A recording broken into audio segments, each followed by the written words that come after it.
Hello everyone, আজ আমি কি বানাচ্ছি বলো তো? আজ আমি পিঠে বানাচ্ছি। দেখো এখানে সরু সরু কি বলে চুষি পিঠে বানিয়েছি, আর এখানে পুলির পিঠে বানাচ্ছি। এর আগেও বানিয়েছি, সেগুলো বানিয়েছিলাম নারকেল দিয়ে, আর আজকে বানাবো সন্দেশ দিয়ে। আর যা শীত পড়েছে তোমাদের নিশ্চয়ই বিভিন্ন ধরনের পিঠে করে খাওয়াও হয়ে গেছে, আমাদেরও হয়েছে, কিন্তু সেগুলো আমি ভিডিও করিনি। আজ ফ্রি টাইমে একটু পিঠেটা বানাচ্ছি, তাই ভাবলাম একটু ভিডিও করি। তা চলো, আমিও এখানে পিঠে তৈরি করতে শুরু করে দিয়েছি। আর দেখো এখানে সন্দেশ দিয়ে ভালোভাবে আমি মুখটা এঁটে নিচ্ছি। এরপরে উপরে আমি ছোট্ট ছোট্ট করে একটু ডিজাইন করে নেব। অত ভালো পারি না, কিন্তু যেটুকু পারি সেটা চেষ্টা করি।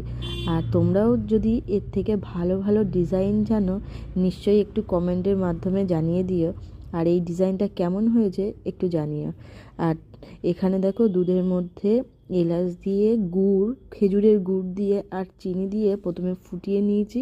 তারপরে পিঠেগুলো এখানে মা দিয়ে দিচ্ছে, আর আমি একটু ভিডিও করছি। আর এই যে চুষিগুলোও দিয়েছি। প্রথমে ভেবেছিলাম চুষি পিঠে করব, তারপরে দেখলাম না, চুষি পিঠে করতে অনেক টাইম লাগছে, তাই একটু সন্দেশ নিয়ে এসে পুলির পিঠেই বানিয়ে দিলাম। আর দেখো এখানে পুলিগুলো ফুটে গেছে। আর তোমাদের কাদের কাদের এই পুলির পিঠে খেতে পছন্দ এবং খুব ভালোবাসো নিশ্চয়ই জানিও। আমার তো ভালো লাগে। আর শীতের সময় পিঠে এটা তো জমে যায়